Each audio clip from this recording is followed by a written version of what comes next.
Hello అండి, Ashish kitchen and క్రియేటివిటీకి స్వాగతం. ఈరోజు నేను మీకు చూపించబోయే రెసిపీ ఓల్డ్ ఈజ్ గోల్డ్ అంటారు కదా, అమ్మమ్మ కాలం నాటి రెసిపీ చూపించబోతున్నాను. ఇది చాలా హెల్దీ, ఇంకా ఈ సీజన్లో కామన్గా వచ్చే జలుబు, దగ్గు, ఇండైజెషన్కి ఇది మంచి మెడిసిన్ అని కూడా చెప్పవచ్చు. ఇంకా ఇది ఒకసారి చేసుకుంటే 15 డేస్ వరకు కూడా స్టోర్ చేసుకోవచ్చు. నేనైతే మా అమ్మమ్మ వాళ్ళ ఇంటికి వెళ్ళినప్పుడు కంపల్సరీ ఒక్కసారైనా చేపించుకుంటాను. చాలా టేస్టీగా చేస్తుంది. ఇంకా చిన్న పిల్లలకి ఇది వారానికి ఒకసారైనా చేసి తినిపించారనుకోండి, జలుబు, దగ్గు నుంచి చాలా వరకు రిలీఫ్ ఉంటుంది. ఇంకా వెయిట్ చేయించకుండా రెసిపీ నేను మీకు చెప్తాను.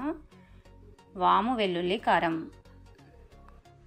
ఈ రెసిపీని చాలా తక్కువ ఇంగ్రీడియంట్స్తో ఈజీగా చేసేయచ్చు. ఇది ఎలా చేయాలో, దీనికి కావాల్సిన ఇంగ్రీడియంట్స్ ఇప్పుడు నేను మీకు చూపిస్తాను.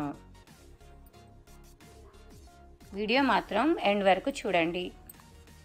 వాము వెల్లుల్లి కారం అని చెప్పాను కదా, దీనికి ఇక్కడ 1/2 కప్పు వాము తీసుకోండి, 2 స్పూన్స్ మినప్పప్పు, 2 స్పూన్స్ నువ్వులు, 10 వెల్లుల్లి రెబ్బలు, కొన్ని మిరియాలు, ఇంకా 4-5 ఎండుమిర్చి. ముందుగా స్టవ్ ఆన్ చేసి ఒక ప్యాన్ పెట్టి తీసుకున్న వాముని డ్రై రోస్ట్ చేయాలి. వాముని స్టవ్ లో ఫ్లేమ్లోనే పెట్టి రోస్ట్ చేయాలి, ఎందుకంటే వాము త్వరగా మాడిపోతుంది. మీరు హై ఫ్లేమ్ చేశారనుకోండి, వాము ఫ్లేవర్ పోతుంది. చూడండి, ఇలా కొంచెం కలర్ చేంజ్ అయిన తర్వాత దీన్ని ఒక ప్లేట్లోకి తీసుకోవాలి. ఈ రెసిపీకి ఆయిల్ చాలా తక్కువగా పడుతుంది, ఇంకా తక్కువ ఇంగ్రీడియంట్స్తో టేస్టీగా చేసుకోవచ్చు.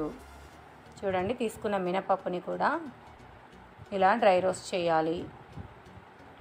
స్టవ్ మాత్రం లో ఫ్లేమ్లోనే చేసుకోవాలి. మీరు హై ఫ్లేమ్ పెట్టారనుకోండి, ఫ్లేవర్ మొత్తం పోతుంది. చూడండి, మినపప్పు ఆల్మోస్ట్ రోస్ట్ అయింది. దీన్ని ఒక ప్లేట్లోకి తీసుకోవాలి. తర్వాత ఇదే ప్యాన్లో నువ్వులను కూడా యాడ్ చేసి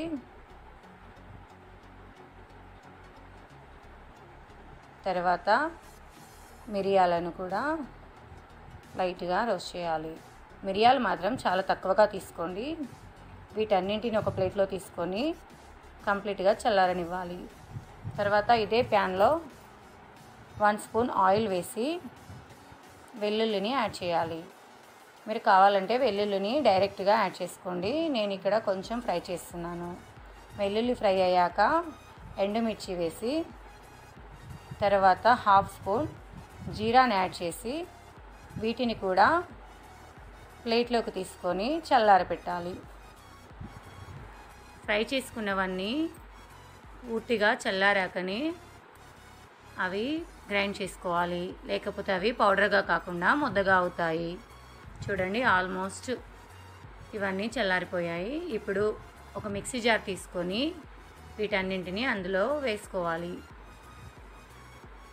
తర్వాత ఇందులో టేస్ట్కి సరిపడా సాల్ట్, కొంచెం మిర్చి పౌడర్ని యాడ్ చేయాలి.